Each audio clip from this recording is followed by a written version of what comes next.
Welcome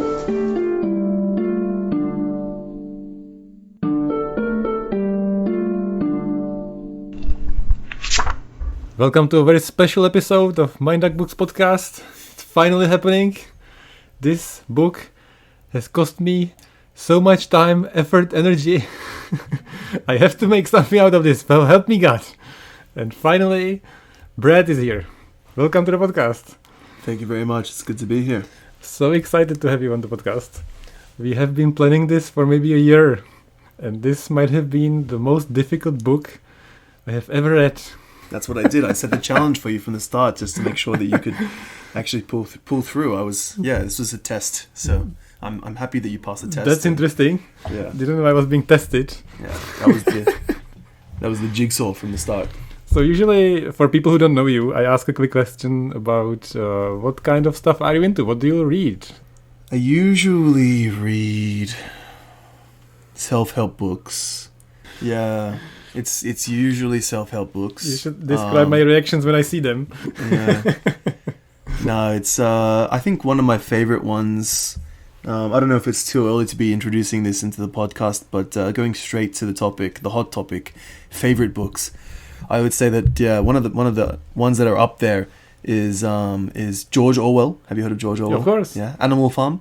Yeah, I'm surprised to see that. It's not really a self-help book. It's more like about politics in a kind of comical, kids, children's style theme book. Yeah, but it was. That's a pretty good and famous book. Not at all what I expected. Yeah. I was very worried you might say The Supreme Man by I don't know who. Nah, that's lower. That's lower. I would say what was his name? Nick Green, the one that made 50 Rules of Power. Oh yeah. So I want to talk about this guy, Robert Greene. Robert Greene, yeah, that's the one. So he wrote famously the 48 Laws of Power. Yes. Which you have read. I've read that one. How did you like that? Yeah, it was very informative. I like how he had the kind of anecdotes on the side of the pages to kind of justify what he was talking about. Okay. That was really good. I think you've read something similar. I've read the 33 Strategies of War, right? So by the same guy, Robert Greene, which I listened to. I didn't read it, and I found it kind of fun as a history lesson with examples and applications to current life, like modern life. So he would give a description of a fight or like a general or like a strategy or like a duel, and then how the person would win in an unconventional way, and then try to apply it to like modern life, which I like the concept. The book itself was kind of meh, to be honest. Too big, right? No, it was okay. It's like 300 pages of no, it was stories from history. Yeah, it wasn't long, but it wasn't focused. It was like tidbits of stuff. Yeah, and it wasn't like fun very much, even though the episodes of the strategies were fun. It wasn't given in a fun way. It was given in like a self-help book way, which I don't enjoy very much, to be honest. More like a textbook. Exactly. Yeah, especially Robert Greene's book. They're very much textbook-like. So if you have the time and you're interested in something like that, personally, I would recommend sitting down and having a read of it. It's good for stoicism as well. There is aspects of stoicism. There's aspects that, even though that it's referencing ancient history sometimes and medieval ages, there's still something that relates back to present time. So yeah, I would definitely take the time and have a read of it if you do have time, because it is a long book. So you mean the 48 rules or laws of power? Well, that's the only one that I've read. Okay. So, yeah. So my question was, would you actually use some of those things in your life? Not directly. Yeah, not directly, but I would take little bits from each chapter. Each chapter is a new rule. For example, I think the first rule in 48 Laws of Power is never outshine your master. Basically, you could relate that to current times. It's kind of like always stay out of the spotlight. Don't try and be the number one, because you'll be judged Oh, okay. You'll be constantly, your colleagues and your upper management will always be thinking about your next step. That makes sense. Yeah. Same with the Strategies of War. But it's not a book I would recommend, unfortunately, because it's more like a history lesson textbook. I don't, I'm not into that very much. Yeah, it is kind of like that. And also both of these books, I feel like it's kind of a lesson to how to be a prick 101. But it depends on how you take it, though. Of course. Which is a point I want to get to. Mm-hmm. I think you're one of the most interesting people I've ever met. People who meet you or have heard you on the other podcast, Mind Like Japan, don't think that about you. But I think that about you because you're a really interesting guy in the sense of, on one hand, you go in the gym and you're like, flashing those legs, brah.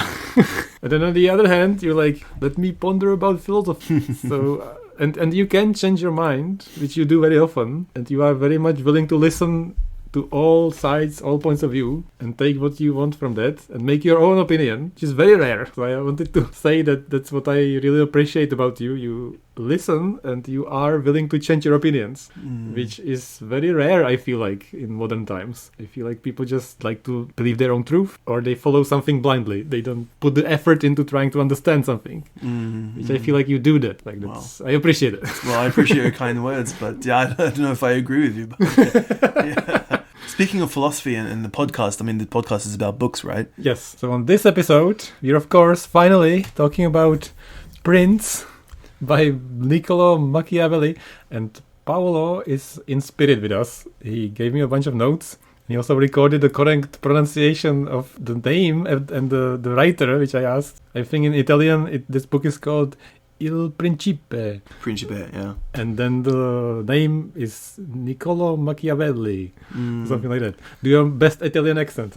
Make sure you have your fingers all joined together now when you're saying Machiavelli. Yeah, you did it better. So, this episode is gonna be very short, probably. I have a bunch of thoughts about this book. Trust me, it's going to be short. I'm going to make sure it's short. There might be fights in this episode. That's why we met in person. I might be just kidding, but am I? No, there won't be any fights. I haven't prepared enough for there to be fights. So we got into this book by me being constantly upset about what you were reading. And one day you came to me and you said, and I thought you were kidding, and you said, I read about how to be an alpha male. And there is this guy in a place we shall not mention, and I would like to assert dominance. And I can't deal with him being the alpha male, and I want to be the alpha male, because man! You remember that? Yeah, I don't know if what you said is completely mimicking what actually happened, but... That's why you're here, so what happened? Yeah, basically it was about a workplace incident where a manager was trying to get the better of me. So, that led us to a conversation about what is an alpha male, what is a beta male, what am I? Am I a zeta male? I'm making fun of this. I was just using these words to like attach a meaning to what I was thinking about. It's not that I was actually thinking, oh, I need to be the alpha male of the room. Course. So the next week, maybe, or day even, I came to see you and you were reading a new book. And I saw the cover. And please, listeners, look at the cover of this book we're talking about today. You can see it in the thumbnail of this episode. This is a face of the prickiest prick of all them pricks in the world. How is he so prickish looking? Have you seen his face? What the hell? So you had this book on the table after we had this alpha male discussion. And I was like, what are you reading? That sounds interesting. I might read it too. So that's how we got into this. And I regret it very much. And we read it for a completely different reason. I think you read it for learning about being a leader and like relationships in between like people in power, right? Which it is that, but for medieval times. Yeah, it's too old. It's too old. I don't see how that relates to now at all. Some books, like for example, the 48 Laws of Power by Robert Greene, even though it is referencing things that happened 100 years ago, it's still somewhat translatable to current times. But the Prince by Niccolo Niki-chan is it's too old. It's too old. I went into it with the mindset of I'm going to actually put the word Machiavellian to the test and see how Machiavellian himself actually is. Yeah. And the answer is very much, spoiler alert. Pretty Machiavellian. because this book was very controversial in the sense of being very upfront. The ends justify the means. Yes, it is this book, but no, it's not fun. Yeah, the Prince, it's like right on the edge of unusable information. Do you know Also, what I mean? it's very hard to read. It's very hard to read. I kid you not, Yeah. this was the hardest book I've read. I don't even remember. Yeah. It only 120 pages or something, which is like nothing. Mm. And I was struggling and I was trying to listen to it. I was trying to read it. I was rereading parts. I was like, Yeah, it's very difficult to read. I mean, it's kind of translated from the original writings from the 15th century, but maybe it accurately represents the human condition from that time. But these days, you really can't take anything substantially knowledgeable from it. It's too old. I think you can take things from it that are knowledgeable, but you have to think Warp it. more like, not take it literally and think of it as a concept more than a specific concrete idea. But that's the same as anything. That's the same as like literally anything. You can just you can take it and you can relate it to specific situations that happened and think, oh, actually this author from 2010 said we should do it this way. True. So we usually talk about the writer. So just very quickly, I looked up something about Niccolo di Bernardo de Machiavelli. Nice pronunciation. That was pretty good.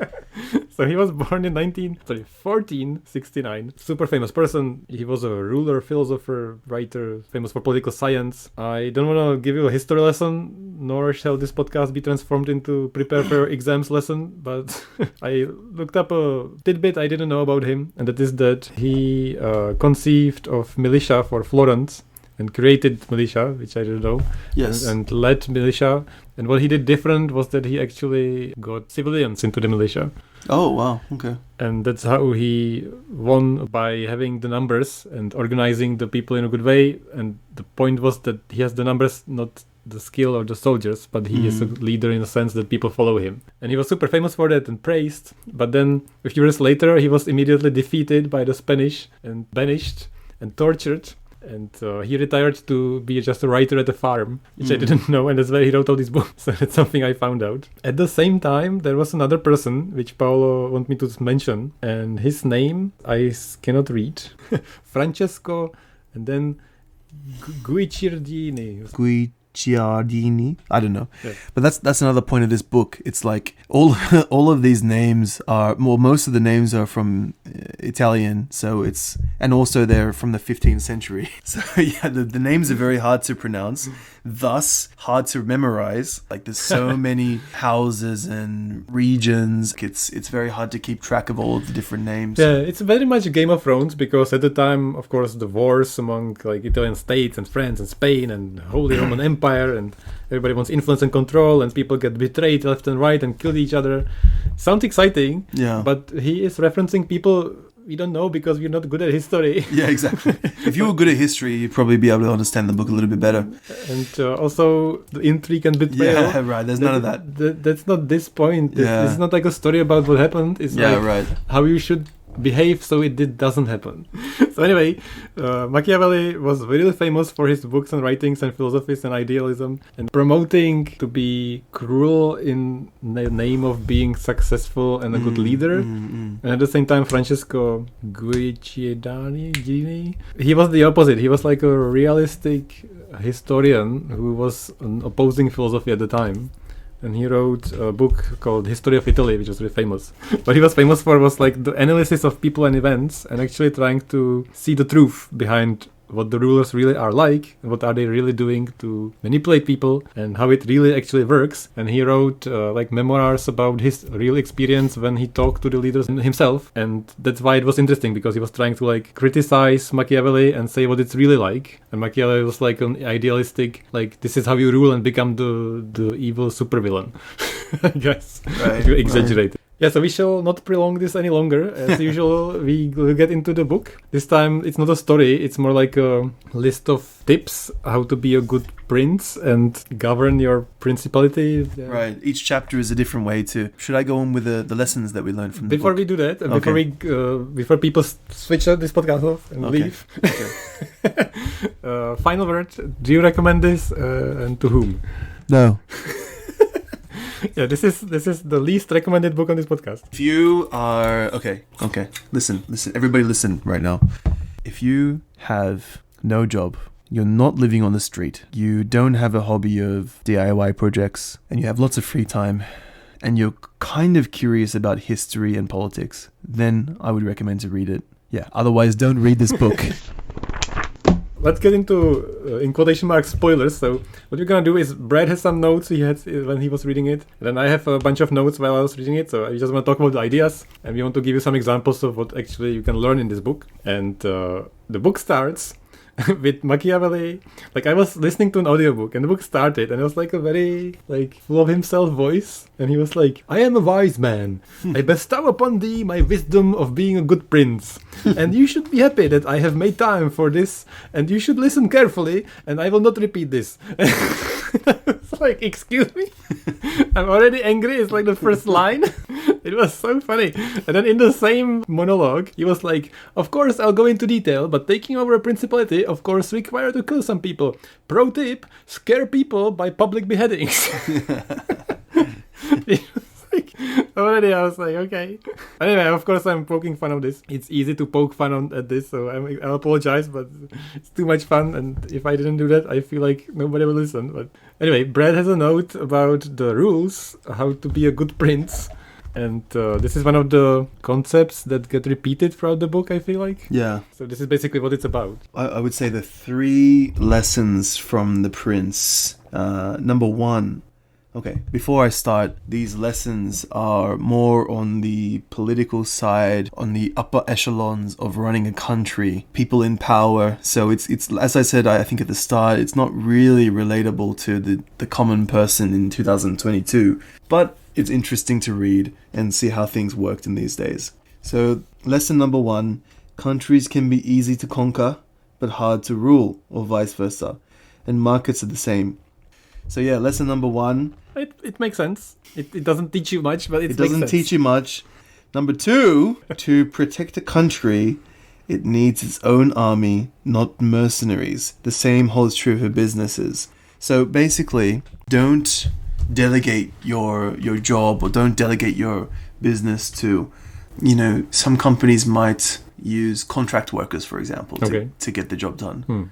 But this rule is stating that you should employ people close to you that can control directly different functions of the government. So it's the same for business. Don't contract your work out to different groups, but try to control the functions as inner as possible. Okay. So that's number 2. Number 3, if you want to run a business, you have to assemble your advisors and know when to listen to them.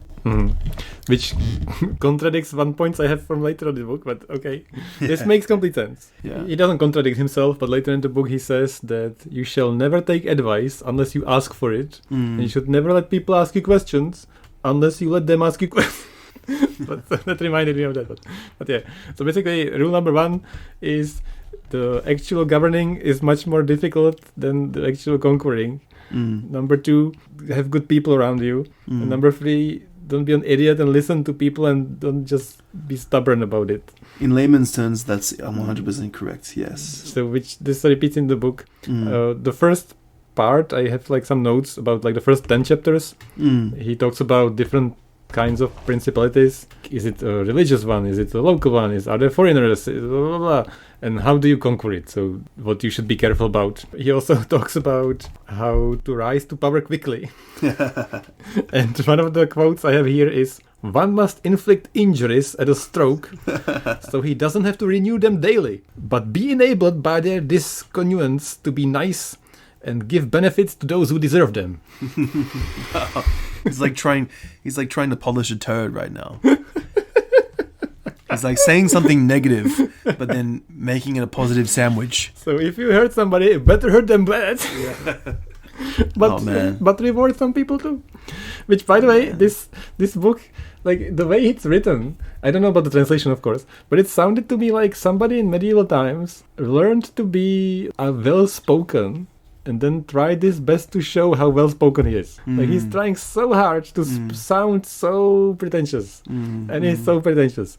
Like there is nothing set straight. It's always like an analogy, or it's always like a long. That's why it's so difficult to read, because he doesn't say it. He just tries to make it look super nice and complicated, even though it's not. It's like the superior man from the Middle Ages. Exactly. Yeah. So in chapter 9, I learned a new English word, which I had to double check if it actually is a word, and it is a word. What is it? And he talked about that if you have followers, you should always have followers who are blindly following you.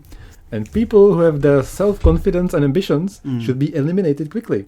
And the best type of person to follow you is a pusillanimous person. Did you hear Posthumous? Pusillanimous. What does that mean? Of course, so I immediately went to Google and I did like define pusillanimous. And that, of course, means being a pussy. It means showing lack of courage and being timid. So, pusillanimous. I wonder if we're pronouncing that correctly. I've never heard that word before. The correct pronunciation, so I don't butcher it. Pusillanimous. Pusillanimous. Pusillanimous. Pusillanimous. That's British. Now this isn't American. Pusillanimous. Pusillanimous. Pusillanimous. Pusillanimous. It's like a New Yorker, like, I'm walking here. Pusillanimous. You want a coffee? So if you want to be a follower of Machiavelli when he's in power, you better be pusillanimous. Just being a pussy. That's what it evolved into. Like we think that being a pussy is a phrase that's from the genitals, but maybe it's because of this word. Maybe. What's the background?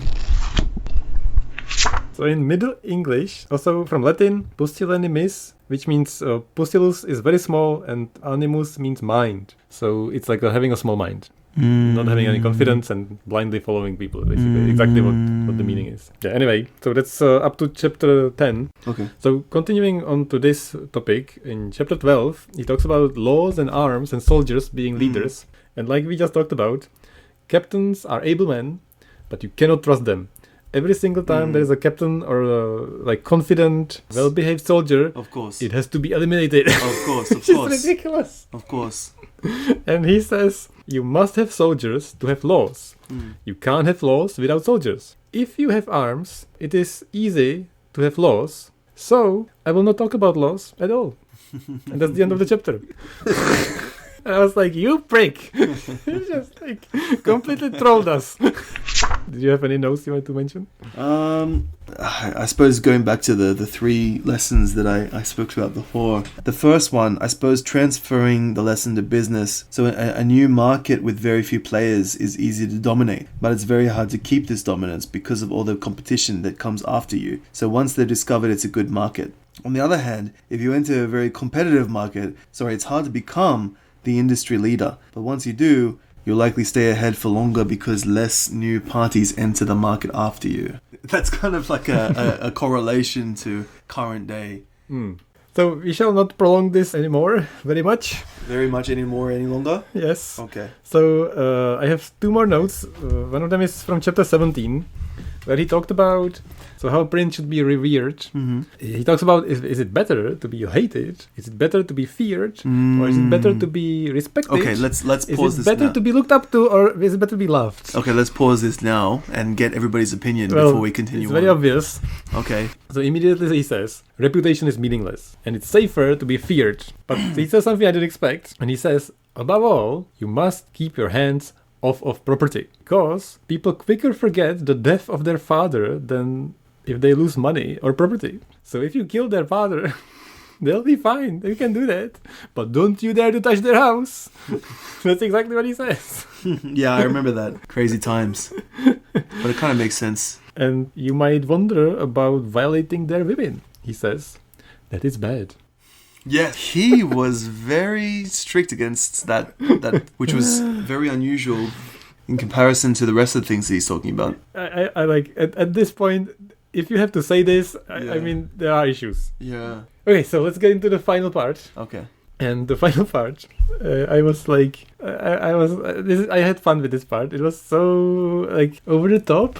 I understand what he wants to say. Yeah. I understand that it's kind of profound or whatever, but it's like ridiculously misogynistic, like chauvinistic, egoistic, like whatever. All of the istics. All of them. So the final chapter is about just being superior and using your strength and knowledge to live the best life possible and how to deal with uncertainty. Yes. So he talks about what kind of men are the best at this and how to deal with fortune, uncertainty, and fate. He says, I quote, "How superior are the strength, dexterity, and intelligence of Italians.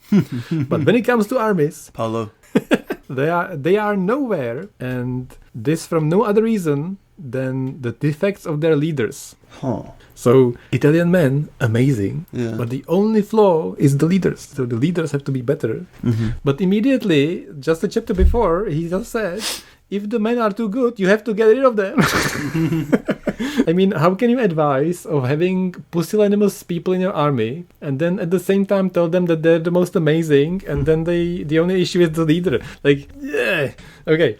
But then we finally get to the best part of this book, which is about fortune and how to deal with uncertainty and planning for the future and how to be happy and all this. And he says, I think it may be the case that fortune is the mistress of one half our actions, and yet leaves the control of the other half, or a little less, to ourselves. And I would liken her to one of those wild torrents which, when angry, overflow the plains, sweep away trees and houses, and carry off soil from one bank to throw it down upon the other. Wow. Very profound and pretentious sounding. Already, he's calling her a her, fortune and luck, and it's a her. And half of it is in your control, half of it you can control. And then he continues to say that it is so that with fortune, she displays her might where there is no organized strength to resist her, and direct her where she knows that there is no barrier nor embankment to confine her. Wow. So you have to control her. So these women, they better behave. Well, it's the 15th century. I mean, what are you going to say? And finally, the best part I want to read you is that for fortune is a woman who to be kept under must be beaten and roughly handled. And we see that she suffers herself to be more readily mastered by those who so treat her than by those who are more timid in their approaches. And always, like a woman, she favors the young, because they are less scrupulous and fiercer, and command her with greater audacity. Wow. So, if you want to be lucky, you better take that woman and beat her. And that's the only way you can control uncertainty, because uncertainty is a woman, and she likes to be controlled. Philip's top tip of 2022. Make sure you beat your women. This is hilariously, ridiculously bad. Who, like... Okay, so I've looked this up, and I looked at what people see in this. And this part in particular, people said it symbolizes free will and how people have to look at uncertainty and how people have to take into account that things can be predicted and there's always something that goes awry and you have to somehow control it. I don't see how this helps any of this. Just see him saying something like... Oh, I like my luck, I like my women. Beaten and handled well. So recently on this podcast, we talked about the name of this podcast, Mind Duck. Something mind-blowing. Or mind-fuck, if you excuse me. That's why the name. So I kind of... The reason I did this podcast was to find a mind duck in each of these books. And it is here. I didn't expect it. The whole book is a mind duct. No, it's just this part. Okay. It's just him comparing fate to a beaten woman. I disagree. I think the whole book is a mind duck. And I hope I haven't offended any historians. I hope I haven't offended you. Because you seemed like you enjoyed part of the book. Yeah, well, I was reading it. It was, I mean, it's always interesting to see different, experiences and points of views and perceptions. So, yeah, I mean... That's what I meant at the beginning. If you're open-minded, if you're open-minded, then, have a read of it, but I wouldn't read it again. I'm really surprised that you are open-minded even about this book, and you actually read it, and you actually thought about it. Well, it's the point where, once you start something, you can't just stop halfway. That's the ultimate crime. And yet, you gave up on Dune, which is the ultimate crime of this podcast. Yeah, but Dune is different, though. Dune is how many pages in that shit? So is it harder to read Dune or The Prince? Prince is easier. Really? Prince is easier than Dune, for the record. Heresy. Sacrilege. Prince is like 1,000 times easier to read than June. I don't know. I can't even talk to you anymore. So be it. It's the fight we talked about. Oh, here we go. So that's about it. It was a shorter episode. We spent so much time planning this, and I spent so much. Not really. I didn't spend so much time reading this. I spent so much time like trying to make myself read it. Yeah, me too. So we had to do this episode.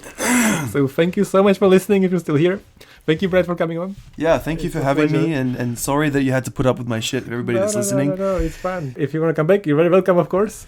I hope we can read something else and do it on another episode. Okay. So just to say bye, keep your princedoms close, but pusillanimous friends closer. Okay. Well, everybody, thank you for listening to today's podcast. Yeah, I hope you could get something from this one, but if not, that's okay, because I also didn't get anything from this book. Just kidding. But you can reach me at Chef Brad on Instagram. Oh yeah, I want to say that too. If you want to plug something. Yeah, if you'd like. What can they see there? Nothing much. It's not true. You travel. You've been to many. Yeah, I mean, if you'd like to see some parts of Japan. I mean, I haven't updated for a while, but that's my SNS. So that's it. See you in the next episode. Peace.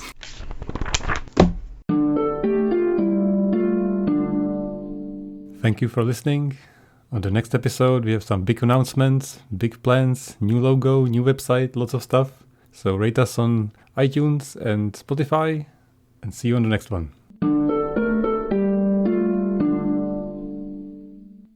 Pusillanimous.